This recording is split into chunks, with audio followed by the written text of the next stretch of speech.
It sounds beautiful. Pretty good. It sounds beautiful. Yeah, thanks. It sounds heavenly. Ah, It sounds like a Sooze verb. I do like reverb.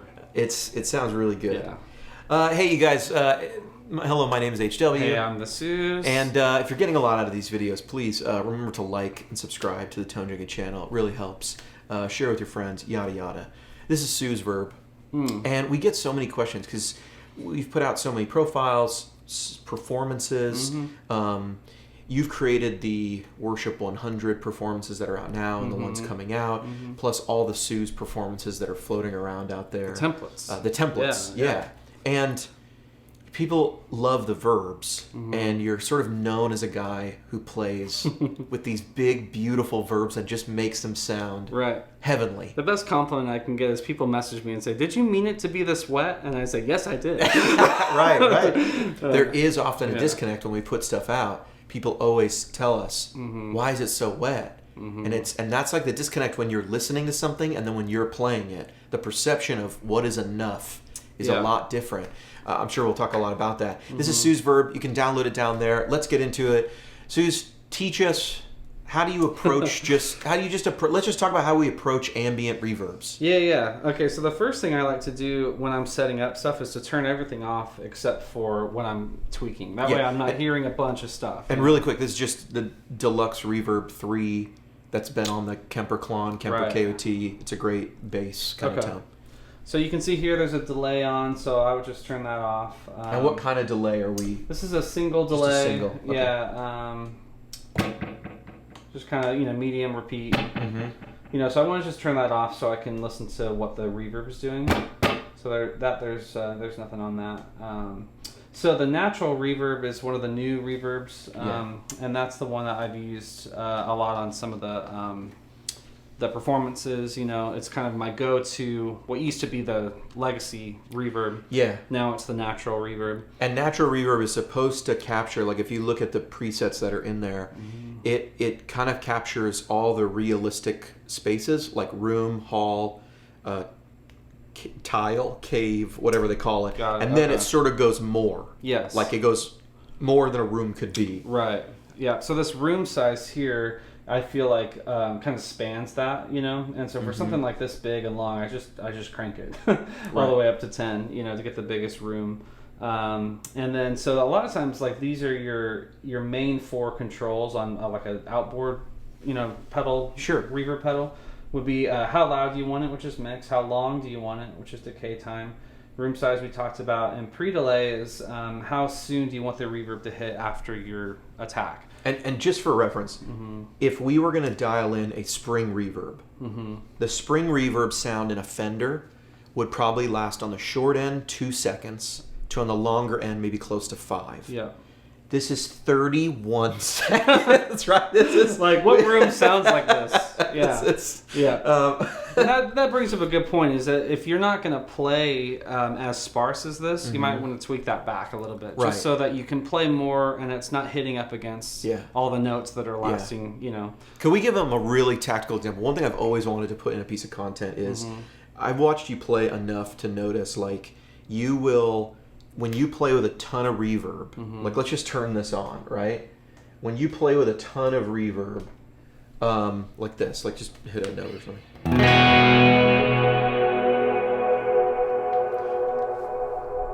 I mean, it's this long. It's still going. How do you play changes in there?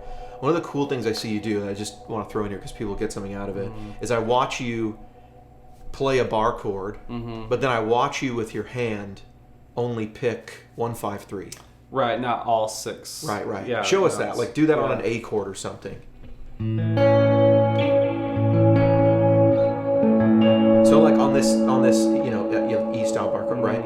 You literally are just hitting root, 5, and then jumping in this finger to 3. So it's just 1, 5, high 3. You're not hitting the octave thing. Why? That's basically just to thin out what's feeding into the reverb. So no octave, so you're not hitting where your pinky would fall there. Because that just creates more sort of stuff. It's already congested. So you're really, any less than it wouldn't be a chord. You wouldn't have 3 tonalities. Yes, the bare minimum triad. 1, 3, 5. Yeah, just by comparison to all 6. Right. Right. But play us through a progression with this. I mean, this reverb's so long, right? Right. Play us through a progression with this long verb, just like playing with those sparse things, so we can hear like how it doesn't get in the way of the other chords. Yeah, you know? yeah.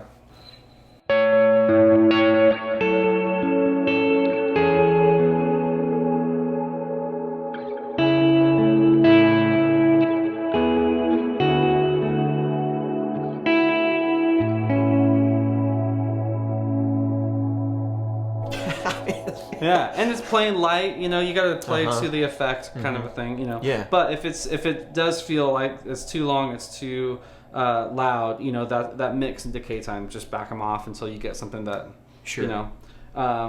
So that's that first page. You know, I like to keep a high pre-delay. We've talked about that before. Just not getting in the way of my transient, just adding. And that's the time from when you pick the note to when the verb sort of comes in. Yeah, that's right. Yeah. So right now it sounds like this. And then it comes in later. Yeah, I know we have a delay on right now. Okay. As opposed to that. Oops. Sorry. Here. As opposed to that all the way off. Just right away, just comes in. Let me show them that again. Yeah, it's just a delay. Yep. Yeah. What'd you have this at? 172, 3? Yeah. So that's that first page of parameters. And then for the natural decay, when you get over here, this whole page is about EQ. And so that's just the EQ of the trails. You know, and so you've got low decay, which is basically gonna cut more lows as the trail goes on. You know, so it's getting thinner and thinner. Yeah, it's cool because you can have a bright delay, a not bright delay, or a dark delay, or you can have a delay that gets that as it goes. Maybe it's full at first and only the highs sort of. You know, it's a full reverb, and then only the highs keep going because the low decay has come down. Yeah, the high decay. It's sort of a thinning out or a opposite. So the high decay does that same thing. It might hit bright and then it gets darker, which is nice because you're giving it new material with new chords. Then the high cut is just overall like how bright is it going to be on the very first thing that you hear. And this is cool that it's got a mid frequency, and that's kind of a big Strymon Big Sky thing with that mid range on a lot of the controls. It just gives you that like where that's going to be. And so tweak that around. I've got it, you know, pretty much at noon, you know. But if you move it around, it does give a different kind of vocal quality to the trail, you know. Yeah, the cloud kind of has a almost not lo-fi, but something like just a middle. Thing, which is really cool. So I like a little bit of modulation on all these reverbs, so they don't just sit there with the trail. There's a movement, sort of like a delay would have a wow and flutter or something on it. It moves. The early diffusion, I kind of set that in the middle. That I kind of feel like gives it two types of reverb, something that hits right away and then what you hear on the long one. And so kind of in the middle seems normal to me. The stereo control is how wide it's going to spread out. So a lot of guys don't play in stereo, so I don't know if that would even matter if it's just a mono, you know. Right. But I usually keep that around. This is like 150 or 190 or whatever. So like straight up the middle would just be no stereo spread, and it actually goes to 200%, which makes no sense to me, but it's even more, you know. Input swell, that would be it doesn't have your initial attack. It's like an auto swell and kind of swells in, which is at 0 now. Then you got ducking, which I don't use, but that's how loud you play would give you different levels, and that's it. So really, to me, it's about, you know, the first page is how loud, how long, and when does it come in, and then really playing with that EQ, and that's just sitting here hitting a chord, moving it around, hitting a chord until it sounds. I'm listening to good. it. What do you? How do you treat delays going into your verbs? Because most of the time we're running delays into reverbs. Yeah, I mean, this sound is really, really ambient. Like I would play this on a song that was an ambient song, you know, instrumental or something like that. But that delay to me just kind of, like we talked about, giving it more material, you know, and so it's every time I play, it's just giving it a little bit more of that chord to reverb later while I'm moving to something else. It also helps fill in some of the gaps on when I play, you know. Can we try that both ways? We've got a delay set up here. Can you try it without the delay and with the delay? So here is You can see here, it's just the reverb is on, no delay.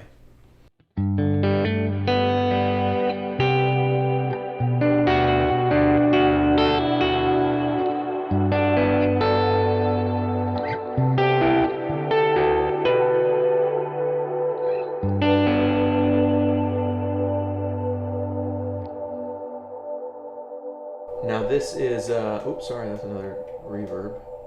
This is just a single eighth note delay with a mix about 65. So the repeats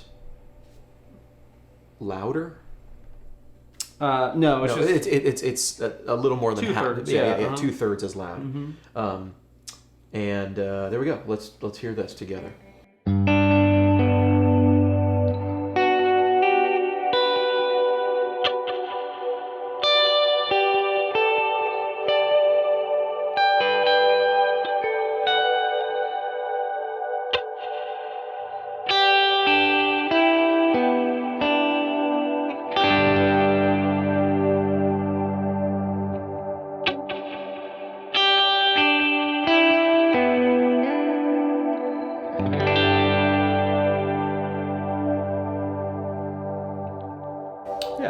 Kind of just fills out a little bit, you know, and we're all used to that sound. Yeah, totally. Yeah. And you can always just tweak, like if I want to hear more delay, just down the reverb settings on mix and decay, and you'll hear that delay pop through, you know. Sure. Yeah, so that's natural, and we set up a different sound too here on what's that? Cirrus. Yeah.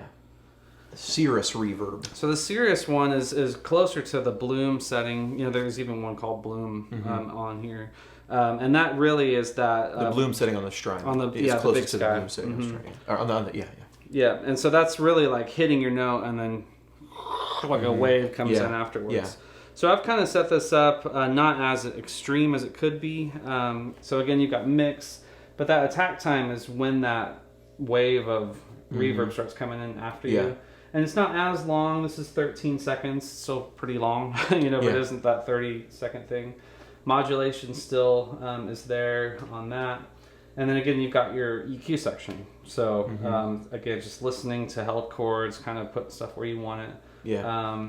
And then you should have shifted. It looks like you've shifted the high frequency up a little bit, and maybe the high cut, the mid frequency's up a little bit, and the high cut is maybe a little more aggressive. They're making this one darker. Yeah, especially when we're going to show stacking them, and so sometimes it's just nice to have something a little darker. Yeah, like you would do a dark delay with a bright delay. Totally. Kind of thing. And then over here you've got the input swell. This is on a little bit. I think that came stock on whatever this was when I started. Yeah, the Bloom preset. Yeah, and that just kind of accentuates that that coming in later thing. And then stereo and ducking. Ducking is at 0. Let's hear it. Yeah.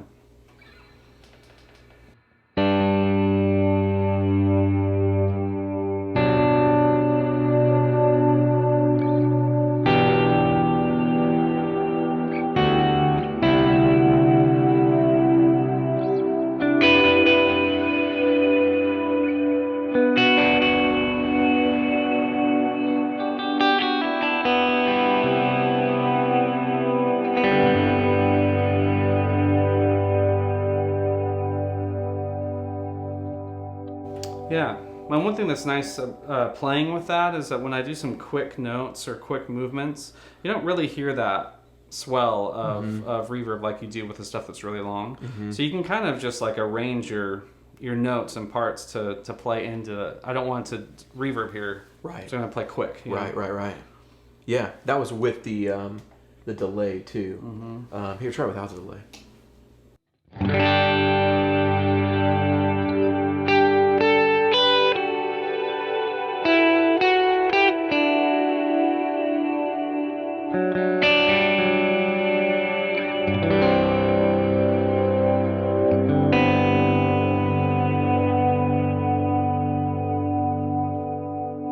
You can hear more clearly there, like what it's doing. It reminds me a lot of, when keys players will often pull up a piano sound and there's a light pad behind it. It just sort of stays out of the way. You can hear a little ramp up there, but once you put the delay on, you really lose a lot of the exactly what is the reverb doing, what is the delay doing. It just gives it a really cool sort of full sound. That sounds great. How do you use those two differently in parts on a Sunday morning? Yeah, so I mean, I would, as they're set up now, that the first one that we looked at, you know, you got to be careful with it, you know, for anything that's like real fast or has like a lot of chords. Right. I wouldn't turn that on, but once I hit like a big chord, like on a bridge or something, especially if I'm gonna, you know, diamond and just fade out, like that's a nice verb to carry me over what the next part of the song does. Diamond, in case people don't know, means when you're going to play like a whole note and you're going to hold your chord really a long time, right? Leave it, yeah. So that reverb, I'll just maybe hit it on when I hit something like that. Yeah. Or, you know, like an entire verse, I might just be playing up high, just like 2 or 3 notes. It's just, that's very pad, like I can just leave it on the whole time. Right. You know? But these stacked together, this is sort of something we looked at when we looked at the Ventress, like having 2 reverb pedals right next to each other. Yeah, we stack delays. What about stacking reverbs? Yeah. And so the way this is that kind of shorter, darker one is first, but then it hits that natural verb and just takes off, you know? And speaking of, like, do you go for darker delays when you go for delays? This one's not that dark. Yeah, this one came up, I think, as like an analog or like a Sure. tape or whatever they're going for. Yeah. But yeah, it's just something to kind of, you know, give it more, you know, like after I play. I think if it's too dark, sometimes you don't really hear it with that much reverb. You got to actually hear the delay for it to... Yeah, that's a funny point. Actually, like, sometimes really dark delays do just kind of sound like verb underneath. You can't really... It's almost like, speaking of Kemper, they have such low definition. Oh. You really can't define what is... You really can't even define their attack. Right. They're just there. Is it even adding at that point with that much reverb? Yeah. So here's both stacked together. This is all 3 with the delay. Yeah, awesome.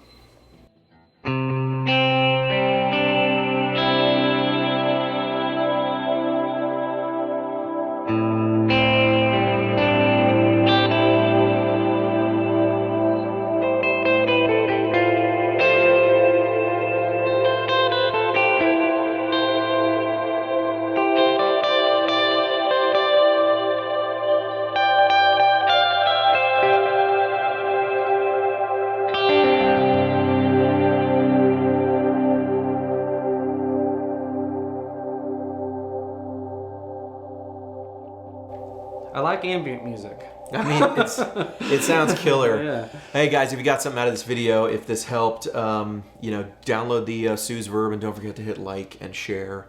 I should ask the people to do that. And Sooze, we should do more of this. You know, we should go through a lot of these verbs and talk about how to use them. I think this is going to be really helpful for a lot of people. Yeah, I hope so. Yeah. Who and even it's helpful, I think, to download something like this, play it, and then look at the settings. And go, I wouldn't have put that high. I wouldn't have, or wow, this feels way too wet. But when I listen to it, I love it. Yeah. You know, that's a real mental block. Yeah. Because a lot of times, it's hard to use your ears and not your eyes. That's true of amp EQs. That's true of everything, right? Yeah, totally. Yeah. I mean, who is the genius that turned a plexi all on 10 on everything for the first time? He was probably high. Right. You're not supposed to do that. Yeah. Yeah. Which, I bet this, okay. This music is probably what he heard in his head also. He probably thought the plexi just sounded like this. Yeah, that's what all on 10 gets you. Yeah. Yeah. DMT's a hell of a drug. All right. Well, hopefully YouTube doesn't take this video down now that the AI is going to pick up that I just said DMT is a hell of a drug. Yeah. Anyway, my name is HW. I'm the Sooze. And, hey, Sooze, why don't you play us out with this beautiful... ambient. If I'm going to play out, I'm going to turn the tremolo on because it's in there. Well, hang on. We put the tremolo on here. We forgot about it. Might as well. Almost forgot. We might as well.